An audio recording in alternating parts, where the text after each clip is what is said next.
Hey guys, welcome back to Telltale. I'm Emily, I'm Greg. and today we are going to be going through our H.P. Lovecraft series.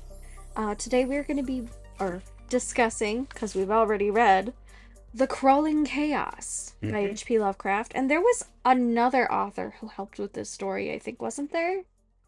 It was written in tandem, I thought, if I remember right. Yes, Winifred V. Jackson. Okay. And it was actually originally published as by Elizabeth Berkley and Louis Theobald Jr. Pseudonyms. It was published in the United Cooperative in April 1921. Okay. So anybody who's been following us, you'll notice none of this stuff was originally published in Weird Tales. Everybody hmm associates Lovecraft with Weird Tales. Well, in 1921, Weird Tales didn't exist. Yeah.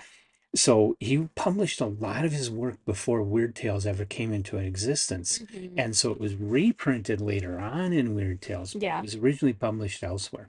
hmm And this is our 20th on our H.P. Lovecraft bibliography for April of 1921. I'm gonna Synopsis. synopsis. If you've read William Hope Hodgson's, you basically read this story. Um, it's basically a guy who is going to his doctor to get administered opium for a treatment, and he gets overdosed and has this dreamlike sequence or vision or, trip, Hmm. drug trip, Yep. opium trip that basically he's at the end of the world. He's inside a house and there's this thundering outside and he's trying to avoid hearing it, but then he eventually catches a glimpse outside and he realizes there's just this giant ocean eroding the land away, closer and closer to the cottage he's in. So eventually he decides he's just gonna leave the cottage and wander further and further away. He sees some other very interesting landscape stuff that is very familiar but foreign. And then next thing he knows, he's being taken up into the air by these celestial beings. They warn him not to look back, but he does. And he ends up falling back into the abyss and destroyed with the rest of the earth. hmm And there's no waking up from this. Like, he probably just died from the the opium trip or whatever he had. I don't know. Hey, You don't know. Odie. Or if he even woke up. And he's just verbalizing his experience from POV. So hmm that's pretty much the whole story with, a few more details thrown into there, but Right. it felt very much like reading The House on the Borderland. It did. It was There's almost definite influence of William Hope Hodgson. There's definite influence of Lord Dunsany. mhm, You got to remember that Winifred Jackson, how this story probably came about, I don't mhm. know exactly, but how it probably came about is it's probably one of those stories that was sent to Lovecraft for him to try to improve it so that it Mhm. could be published. Yeah. And so Jackson probably wrote the story, sent it to Lovecraft, he tweaked it, and they published it Yeah. together. Mhm. Um, so it's probably not Lovecraft's idea, but yet Lovecraft did a great deal of rewriting a lot of Mhm. these stories that people sent him. Yeah. So there is definite feeling of Lovecraft's dream cycle here, Yeah, even though it is absolutely. not part of the dream cycle Absolutely. series. Mhm. And like I say, like you said, it's very much House on the Borderland, Mhm. and too short. Yeah. I wanted It could have more. gone longer. Yeah, I wanted something more This like was a House on the 5 minute Borderland read. out of it. Yeah. Like if William Hope Hodgson could put it into an entire novel, hmm he could have made this story longer. Yeah, all you gotta do is Um, throw some pigs in. yeah, some big alien creature things. Who knows? Who are trying to scrape apart the house and, some other stuff too. But And yeah, it the was other thing I didn't interesting. like about it is that going into it, it's titled The Crawling Chaos. I was expecting more of a Cthulhu type Yeah, story. I was Some expecting kind more of of like a something coming out of monster. a hole or a dungeon I and wasn't attacking thinking of people. an ocean being I mean, an ocean is pretty chaotic.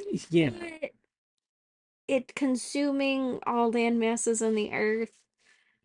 I think he's just scared of climate change. I don't know.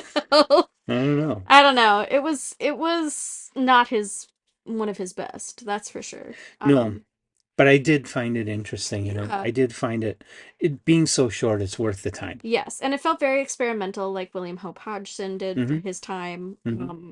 The influence was almost like I read stuff like this, and it's good that you said it probably was Winifred's writing and he tweaked it enough that they co-authored it together. Because I have been in fights online with people who are like, Lovecraft claimed he never read William Hope Hodgson's and blah blah blah, and so he couldn't have been influenced by him and all this stuff. And then I read stuff like this, and I'm like, He was. he He clearly was. was. He was. He had to have. He probably just forgot that he read William Hope Hodgson, so he said stuff that he didn't, No, he mentioned didn't mean. Hodgson in his Hmm. supernatural horror and literature book. Yeah. So I'm trying to figure out why people are so adamant about, no, he was so original. No, He borrowed a lot, nobody's above especially influence. especially at this point in 1921. He was borrowing from all kinds of different people Yeah, before there's so many literary and allusions in his work. Dunsany and Poe and Mm-hmm. maybe even H.G. Wells a little bit Mm-hmm. and William Hope Hodgson, Yep. probably some Abraham Merritt. I mean, Yeah. all kinds of influences and stories like Ooze that was in the first issue of Weird Tales felt Mm-hmm. to me very Lovecraftian. Yeah. And so he was, and that is a story he mentions again in supernatural horror and literature Mm-hmm. as one of Mm-hmm. his favorites. So that had an influence on him. Yeah. And he did write a lot of work with other authors. Mm-hmm. And like I say, he offered his services as a writer, as an experienced writer, to help other writers tweak their stories to where they'll get published. And this book, The Horror in the Museum, it's an Arkham House book, this copy. It was originally an Arkham House book. There are plenty of other editions by other publishers, but it's exclusively all of his um, collaborations. Mm-hmm. That's cool.